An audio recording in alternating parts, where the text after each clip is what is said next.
Welcome back to Marvel Chats. My name is Chris Buckle, and this is year 2 of Marvel Chats. Um, today and for the next 6 weeks, we're going to talk about the new show, Miss Marvel.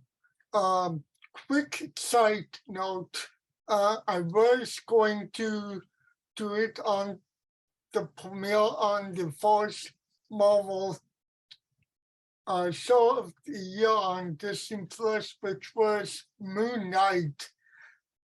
But because my hectic school schedule and some other things on the side, we will delay it until hopefully in July. I noticed there is a big break between the July 13th finale of Miss Marvel and the August 17th premiere of She-Hulk. So I'm gonna try to divide it up into like talking about in 3 episodes in 2 episodes, so hopefully two episodes of 3. Or I might I'll play around with it and let everyone know probably next week what I'm doing. It's up in the air. I need to check my calendar, but we're talking about Miss Marvel today, so stick around.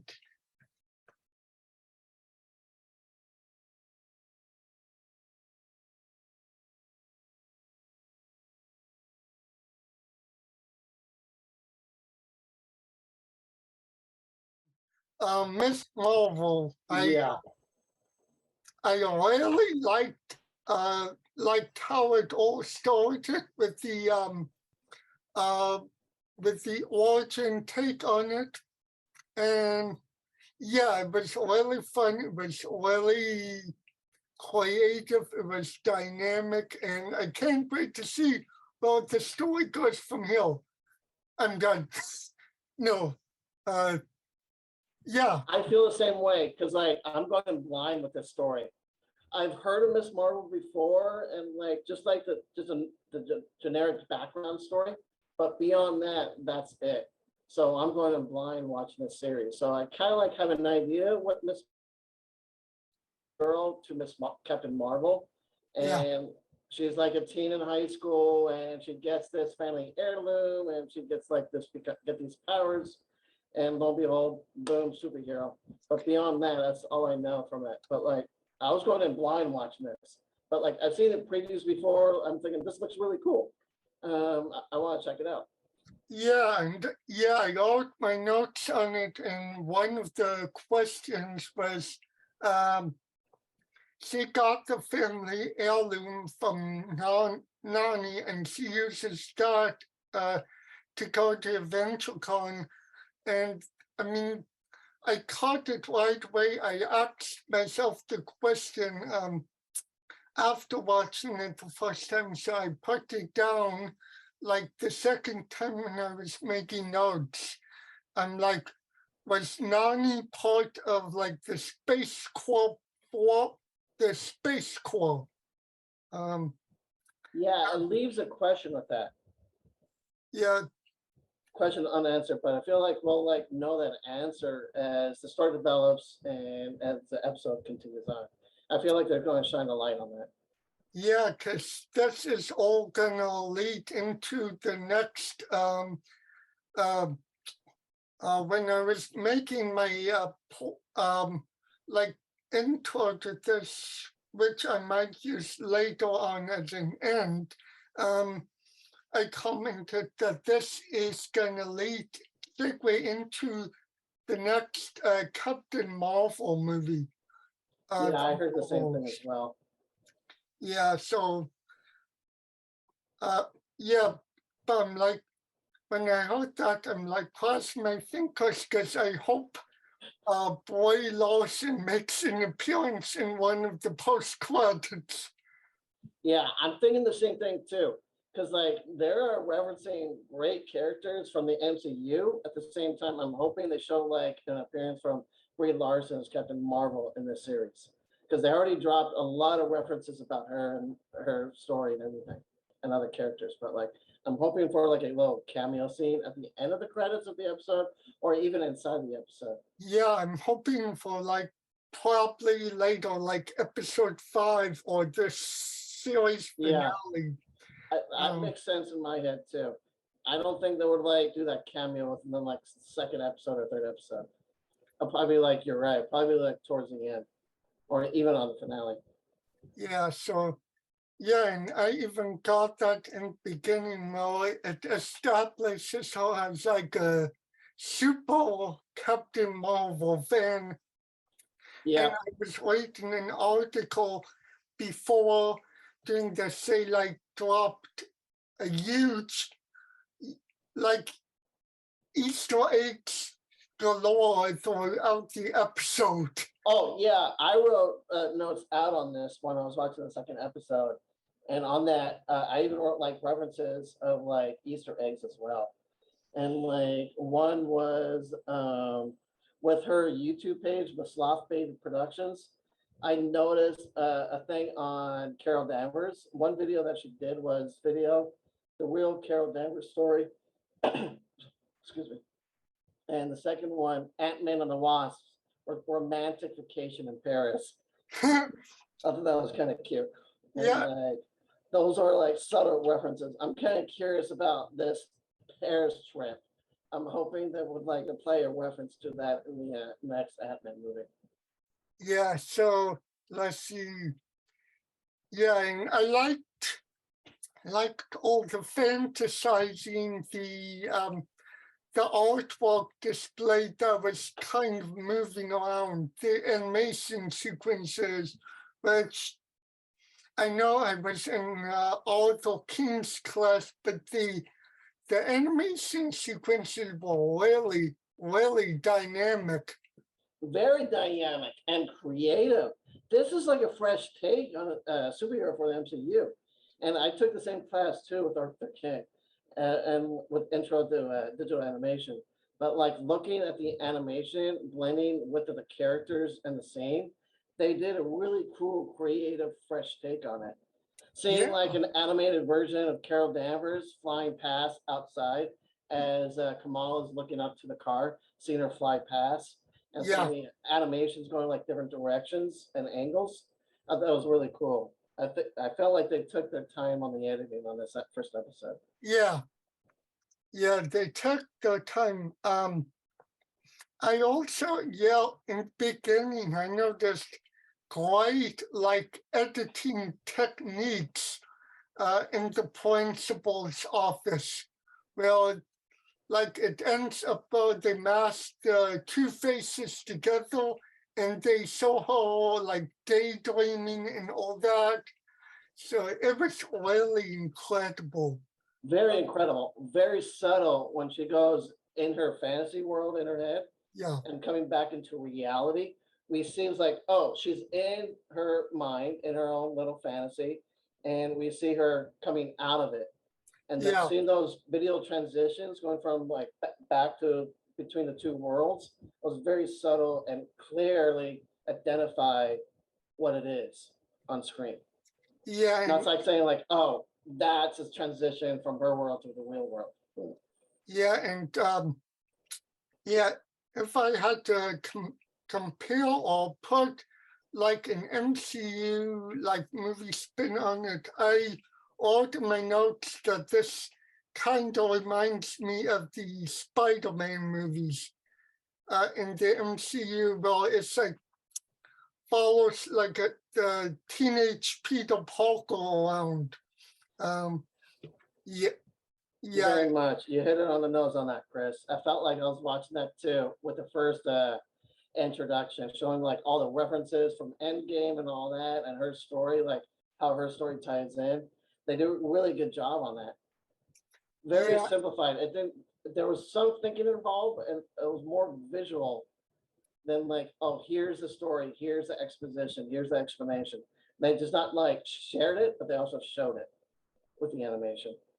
Yeah, and then I mean, well, when she and her friend get there, like Adventure Con, there's a ton of movie references to like Infinity War and Endgame, and the things that caught me the two times were I really like the sacrifice thing where Black Widow finally gets acknowledged, and then Iron Man, and then I caught this the second time.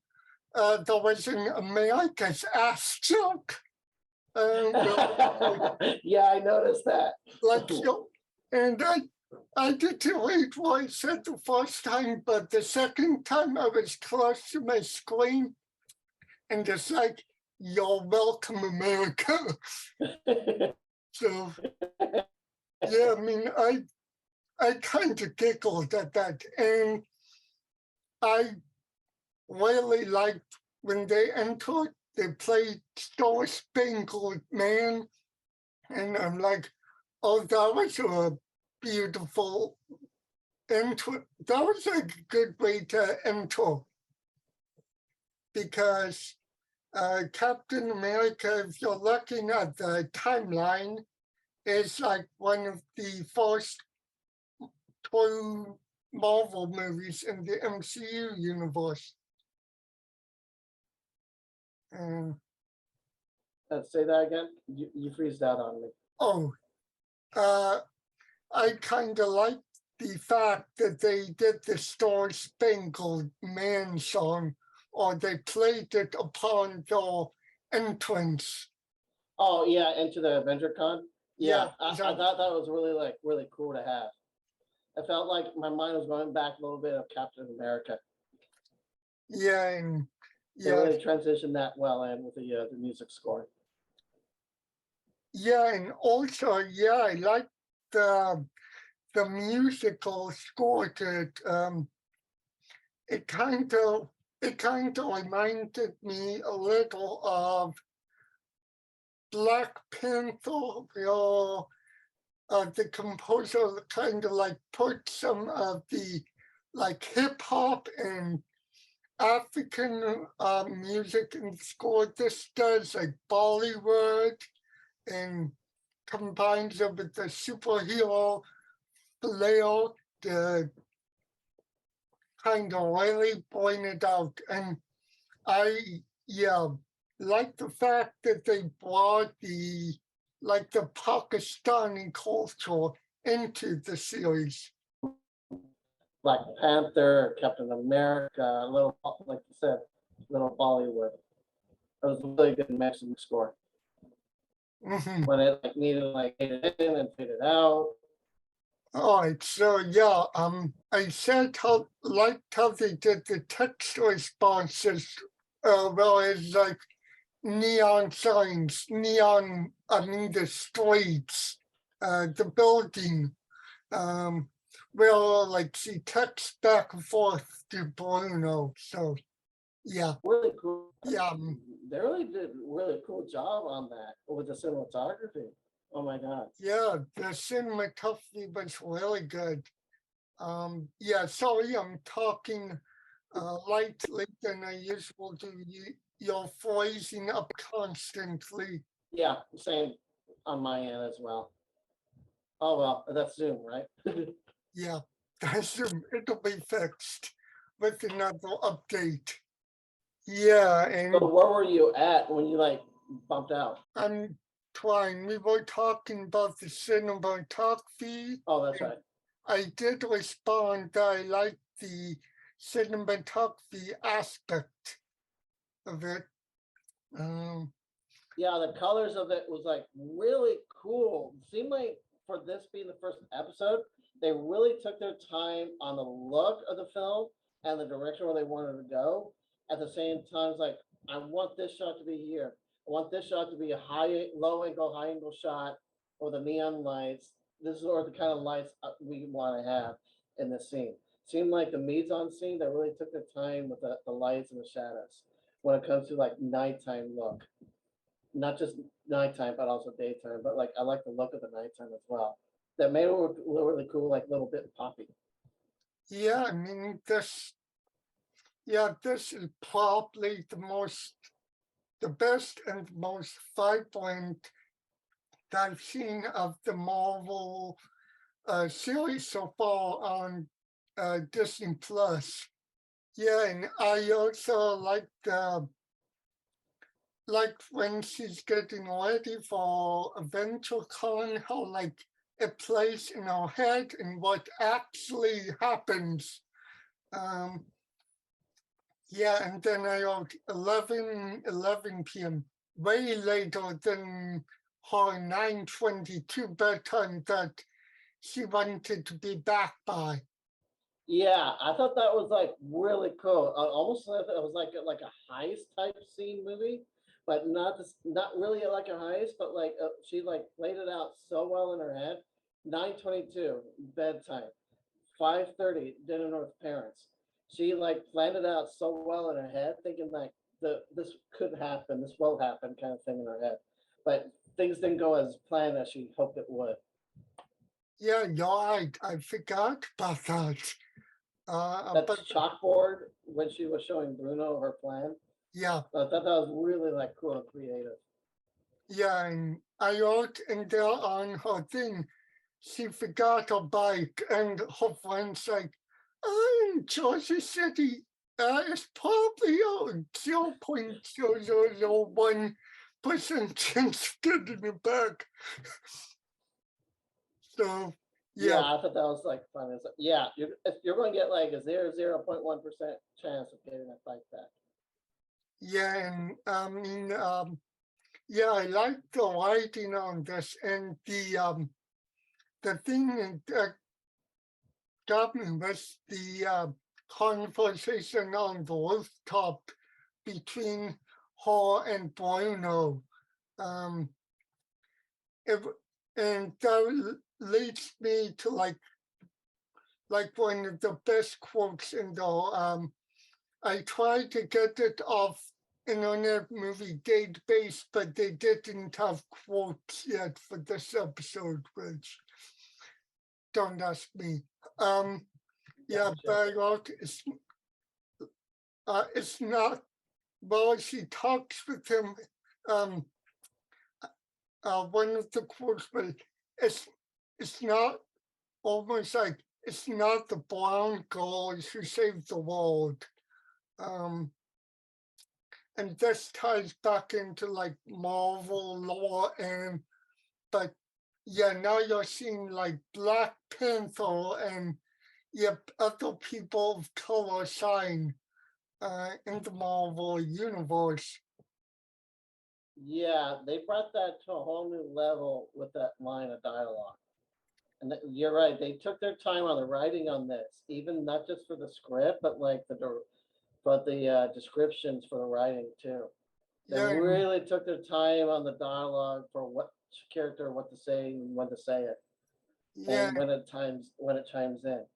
And a funny line, I thought it was like a bad joke at the same time. yeah, When her parents like come out into her bedroom and her mom's talking, is like, okay, you can go to AvengerCon, but there are conditions. And her dad comes out as the I saw. Hulk, Yeah, and she's like, hey, you can go as Little Hulk. And Dad's like, I'm Big Hulk. yeah, And you can go as Little Hulk. There's no Little Hulk or Big Hulk. It's just Hulk. And that line was like, there's Big Hulk and Little Hulk. There's no Hulk. It's just one Hulk. yeah, That was like a funny like line of dialogue that played off really well yeah, and I with the joke. think it also showed like the generational and cultural gap between like how adults know superheroes and stuff. I mean, Yeah, very much. I mean, the mother thinks Captain Marvel wears a skirt and like flies around in like skimpy clothing. Yeah, showing like the perception of the culture gap and like our perception of our what we see our heroes as. Oh, she's just wearing tight, skinny tight clothing. No, she's a superhero. Mom and dad. That's what they do, and it shows like the older parents view superheroes in a different light of way, and at the same time, the younger generation sees them as heroes. And it's like it kind of like shows that the difference between the two Yeah, in conversation. heroes to be inspired by. I mean, we saw the song with like uh the last Marvel chat we did with Hawkeye. We saw how Kate Bishop was admiring Clint Barton. This, whereas with Kamala Khan, she is inspired by Captain Marvel. Well, yeah, very dynamic. Very dynamic, and Oh, shows like inspiration where we see our inspiration from. yeah, We see some people see superheroes as an inspiration to become the best of the best that you can be and rise above anything, whatever faces you. And like yeah, she sees there's that essence of like Captain America, Captain Marvel throughout the episode. She's my fan, she's my inspiration. I want to be like her.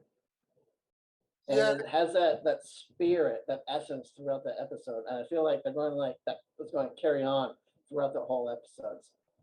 yeah, and yeah. Then, like I said, with the Broncos coming, like a little hint of racism or prejudice in there.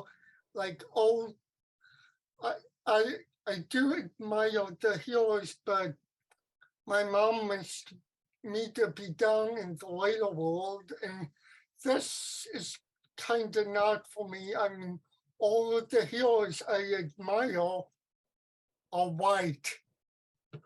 You Mm, got Captain America, you got Iron Man, you got Black Widow, got Black Hawkeye, Panther, yeah, and you yeah, got Thor. and Thor. Yeah, so Different people from different parts of life. yeah, but yeah, so this could be amazing to see where this series goes. Um, Oh yeah, for because sure. because I like how the cast and pretty sure like more of her friends are gonna be involved in the Oh yeah, later series. Um, yeah, her Muslim friend Nadia and uh, the bully Zoe, which I read that um, in the comics, Zoe was a bully at first, and then she becomes like Kamala's best friend or one of Kamala's cliques.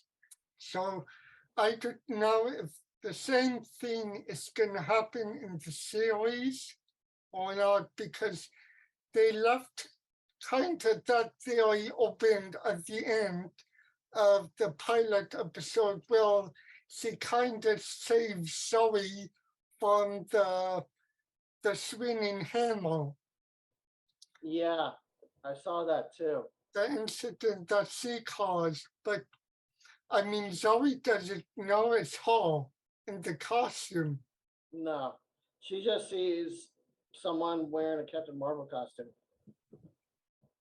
Yeah, so I mean, yeah, I think I know like one of the points in episode 2 is uh I mean the whole school obviously is gonna know about it. So it's gonna be like, who was that girl in the Captain Marvel suit? Yeah, because now people want to know who is she.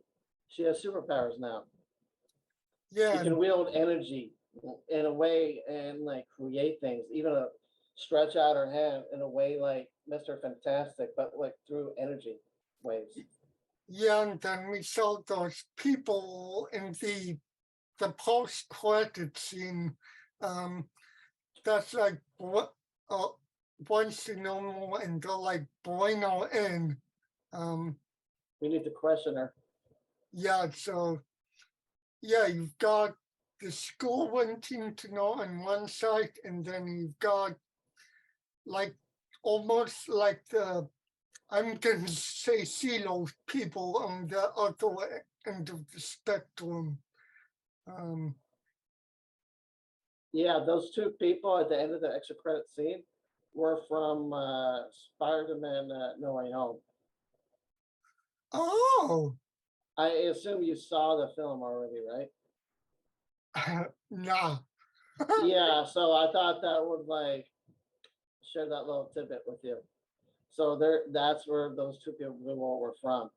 Not to give too much away, they were like some sort of government official, where they were Oh, like questioning Peter Parker and the Anne and Peter's friends, and like those were the people that they were doing questioning because, like I said, government officials. And now when they showed that extra scene, it's like, oh, I know who these people are. I know what film they were from.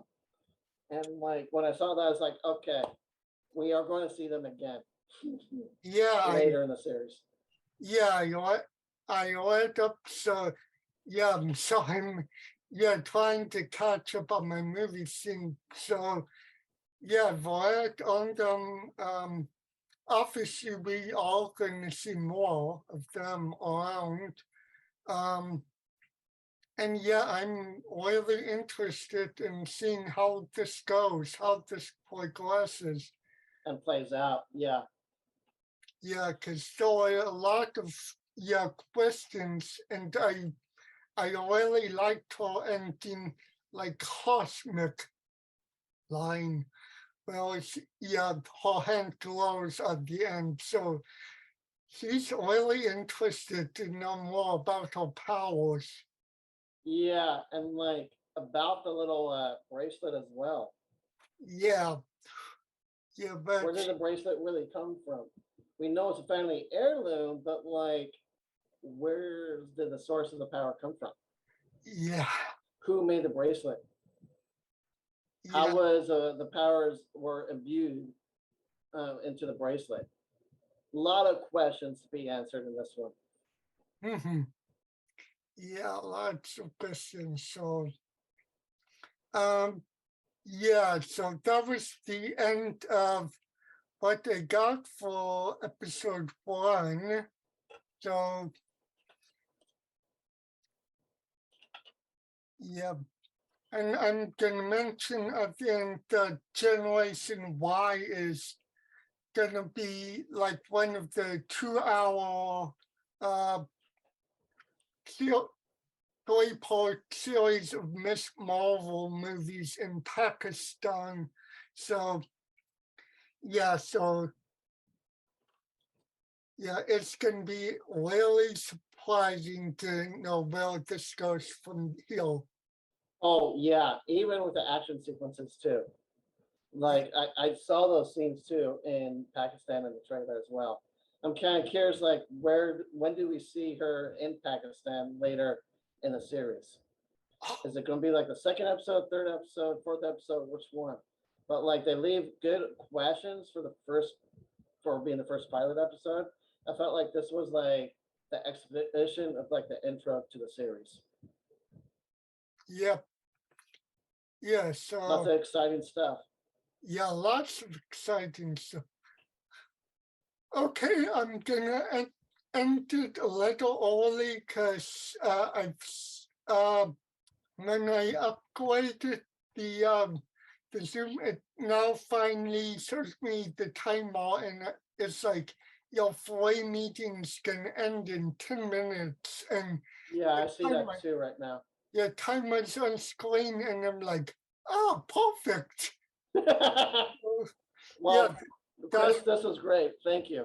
all right. All And right, if I, Marvel out. all right, Marvel out.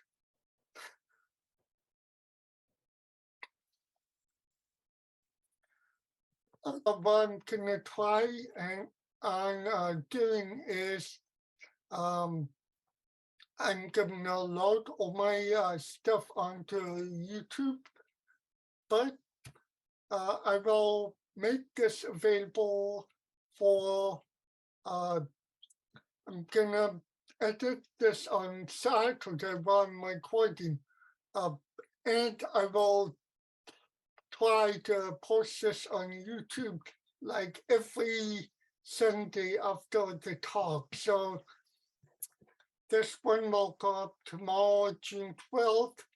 The next one will be June 19th and so on.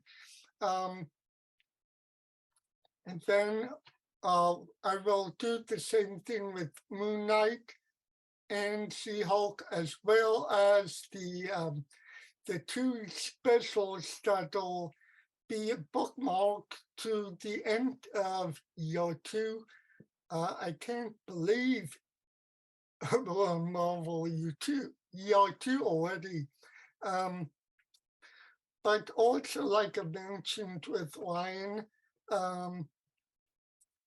Generation what this episode Generation Y and the upcoming episode 2 will be basically a series of 3 2-hour movies shown in Pakistan because Pakistan does not have Disney Plus. So actually for Pakistan, it's kind of like the intro movie to Miss Marvel, whereas we will see Miss Marvel theatrically next summer, next year, February 23rd, but it's going to premiere as two 2-hour films.